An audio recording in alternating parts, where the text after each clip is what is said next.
बच्चों, क्या हाल चाल है? सब बढ़िया ही होगा, मस्ती में होंगे आप लोग। तो आज का ये जो वीडियो होने वाला है वो क्लास 10th के बच्चे के लिए होने वाला है। जहाँ तक हम कार्बन एंड इट्स कंपाउंड पढ़ाए थे उसके आगे मैं बता रहा हूँ। आज का जो टॉपिक होने वाला है वो वाइटल फोर्स थ्योरी के ऊपर होने वाला है। वाइटल फोर्स थ्योरी क्या होता है उसी के ऊपर आज हम लोग बात करने वाले हैं। तो पहले ये जो स्टेटमेंटवा जो लिखा हुआ है उसको पढ़ लेते हैं। क्या है कि according to vital force theory, organic compound must have their origin in living organism and could never be synthesized from inorganic material. This theory is known as vital force theory. ये लंबा चौड़ा हो गया, चलिए मैं बता देता हूँ, एकदम एग्जैक्ट वे में बता देता हूँ। एक साइंटिस्ट थे जिनका नाम था बर्जेलियस। उनका मानना था कि कभी भी हम लोग इनऑर्गेनिक सब्सटेंस से हम लोग ऑर्गेनिक सब्सटेंस का फॉर्मेशन नहीं कर सकते हैं। मेरी बात को गौर कीजिए। उनका कहना था कि ऑर्गेनिक सब्सटेंस जो होते हैं वो ऑर्गेनिक चीज़ों में ही पाया जाएगा, जैसे हमारा बॉडी हो गया, लिविंग ऑर्गेनिज्म में ही पाया जाएगा। समझिएगा मेरी बात को। वो बर्जेलियस जो थे वो कहते थे कि जो ऑर्गेनिक सब्सटेंस जो होते हैं वो लिविंग ऑर्गेनिज्म में ही पाया जाएगा। लिविंग ऑर्गेनिज्म में एक खास प्रकार का एक मिस्टीरियस फोर्स वर्क करता है जो लिविंग ऑर्गेनिज्म के अंदर ही पाया जाएगा। यानी जो हमारा ऑर्गेनिक कंपाउंड है उसको हम लोग लिविंग ऑर्गेनिज्म से ही एक्सट्रैक्ट कर सकते हैं, उसी से हम लोग पा सकते हैं। बात समझे? यानी जो हमारा ऑर्गेनिक कंपाउंड है वह सिर्फ और सिर्फ हम लोग लिविंग ऑर्गेनिज्म से ही प्राप्त कर सकते हैं, अन्यथा किसी चीज़ से नहीं कर सकते हैं। ये बर्जेलियस का मानना था। तो ये कहना था बर्जेलियस का। तो वही बात यहाँ पे बता रहा है कि कभी भी हम लोग इनऑर्गेनिक सब्सटेंस से ऑर्गेनिक सब्सटेंस नहीं बना सकते हैं। ठीक है, ये मानना था बर्जेलियस का। लेकिन उनका जो मानना था ना वो बिल्कुल गलत साबित कर दिए। एक जर्मन केमिस्टिस्ट थे, उन्होंने उनका जो मानना था वो बिल्कुल गलत कर दिया। वो कैसे गलत किया वो मैं भी बता रहा हूँ। पहले बर्जेलियस का और बात जान लेते हैं। वो डायरेक्ट कहते थे कि नहीं, हम लोग जो है ऑर्गेनिक सब्सटेंस सिर्फ और सिर्फ लिविंग ऑर्गेनिज्म से ही पाया सकते हैं, अन्यथा नहीं पा सकते। यानी उसको हम लोग लैब में नहीं बना सकते। हमारा जो प्रयोगशाला होता है, जहाँ पर प्रयोग होते हैं, एक्सपेरिमेंट होते हैं, वहाँ पर ऑर्गेनिक सब्सटेंस को बनाया ही नहीं जा सकता है। यह ह्यूमंस के हाथ में नहीं है। ये मानना था बर्जेलियस का। लेकिन एक साइंटिस्ट है, यानी ये जो वाइटल फोर्स थ्योरी दिया गया था वो किनके द्वारा दिया गया था? लिख सकते हो आप, गिवन बाय बर्जेलियस। ठीक है। अब इनका जो बात है ना, इनका जो स्टेटमेंट है, इनका जो वाइटल फोर्स थ्योरी था, उनको गलत साबित करने के लिए आ गए हैं हमारे एक जर्मन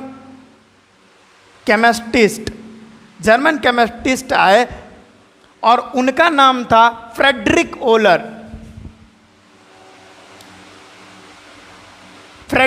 ओलर नाम था उनका।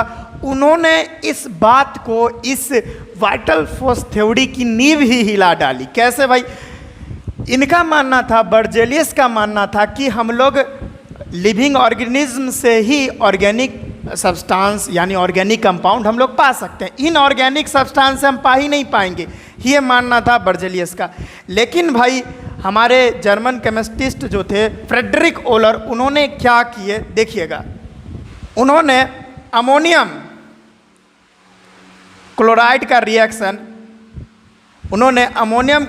रिएक्शन पोटासियम साइनेट से जब किए, ठीक है, समझिएगा मेरी बात को।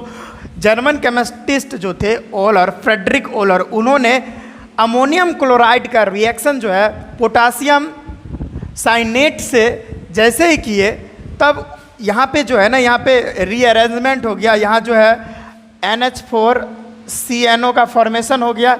यहाँ पे देखिए NH4CNO, और यहाँ पर जो K और Cl इधर अरेंज हो गया, यानी KCl। यानी क्या बन गया हमको? अमोनियम क्लोराइड का रिएक्शन जब उन्होंने पोटासियम साइनेट के साथ किए तब हमारा बन गया अमोनियम साइनेट और पोटासियम क्लोराइड। इसको हम लोग बोलते हैं अमोनियम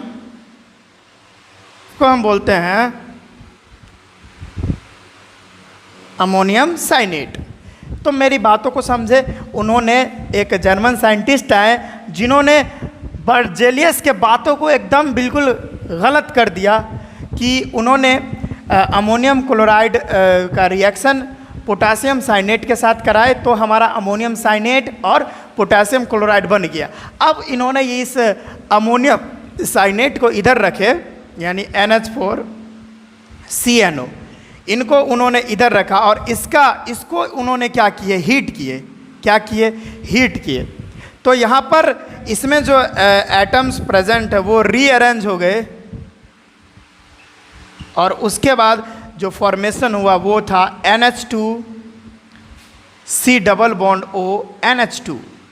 अब बाबू ये जो क्या है ये बता रहा हूँ, ये है यूरिया, बात को समझिएगा, ये है यूरिया, ठीक है। और ये जो है ना, ये इसको हम अभी बताए थे, ये अमोनियम साइनेट है। और अमोनियम साइनाइट बाबू, अमोनियम साइनेट जो साइनाइड नहीं, साइनेट, अमोनियम साइनेट जो है वो होता है बाबू इनऑर्गेनिक कंपाउंड। समझ में आ रही है? ये इनऑर्गेनिक कंपाउंड होता है, लेकिन यूरिया जो बना ये हो जाएगा बाबू ऑर्गेनिक कंपाउंड। यही तो क्रांति हो गई थी वहाँ पे, organic compound. Oh my God, यही तो बहुत बड़ी बात है।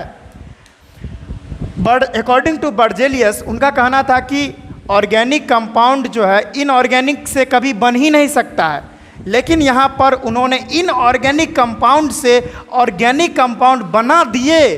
कौन? तो फ्रेडरिक ओलर, ये बहुत ही गजब के साइंटिस्ट थे, यानी केमिस्टिस्ट थे।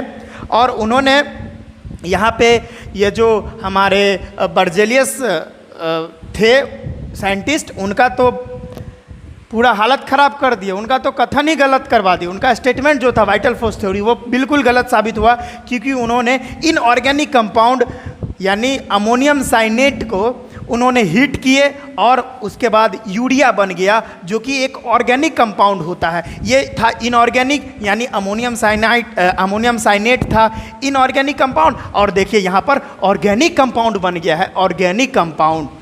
तो यहाँ पर इनका कहना जो था वो बिल्कुल गलत साबित उन्होंने फ्रेडरिक ओलर ने कर दिए, ठीक है।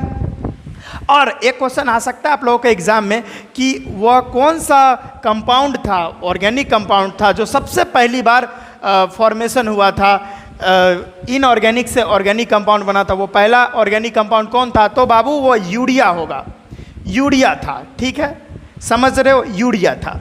तो ये बात आई थिंक समझ में आया। अब आपको एक बात और जाननी चाहिए कि एक साइंटिस्ट और थे, एक व्यक्ति और थे जिन्होंने इनऑर्गेनिक सब्सटेंस से ऑर्गेनिक सब्सटेंस बना दिए थे। वो कौन थे, वो व्यक्ति कौन थे, वो देखते हैं। देखिए बच्चों, एक साइंटिस्ट और थे जिनका नाम था हरमन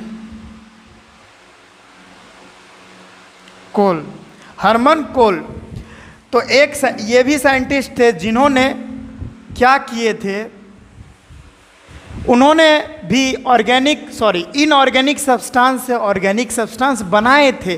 तो एक साइंटिस्ट तो हमारे ओलर साहब हो गए, फ्रेडरिक ओलर, और एक हरमन क्लोब भी, इन्होंने भी जो है इनऑर्गेनिक कंपाउंड से ऑर्गेनिक कंपाउंड बना दिए थे। तो ये पूरी तरह से बर्जेलियस बाबू जो है पूरी तरह से मात खा गए। कैसे? देखिए, उन्होंने क्या किए, C+H2, तो यहाँ पर ये करना होगा। इसका जो रिएक्शन है ना, इलेक्ट्रिक आर्क में कर रहे थे।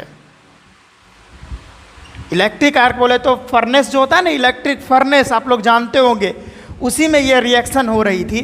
तो ये रिएक्शन करने के बाद क्या बना था HC ट्रिपल बॉन्ड CH, ठीक है, ये बना था।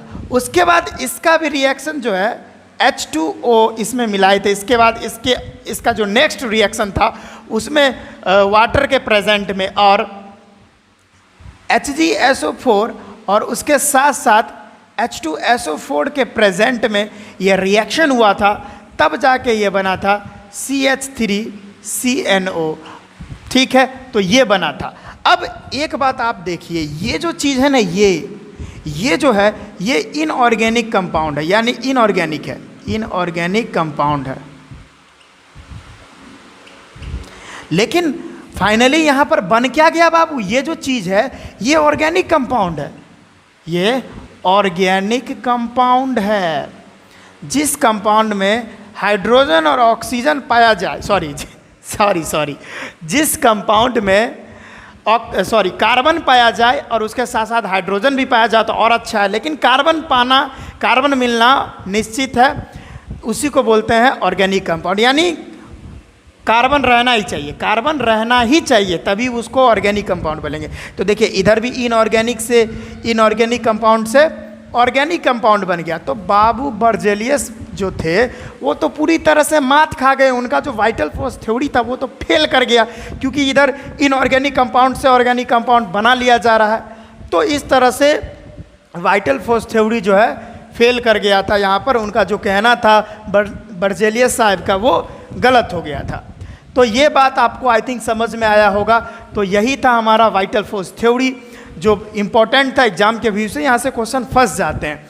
और एक और बात कि पहली बार जो हमारा ऑर्गेनिक सब्सटेंस बना था इनऑर्गेनिक से, वो क्या था, वो इनऑर्गेनिक कंपाउंड क्या था बाबू, वो यूरिया था। ये बात आप लोगों को बहुत अच्छे से समझ में आई होगी। तो आज के इस वीडियो में बस इतना ही रखते हैं, मिलते हैं नेक्स्ट वीडियो में। पढ़ाई करते रहिए, ऑल द वेरी बेस्ट।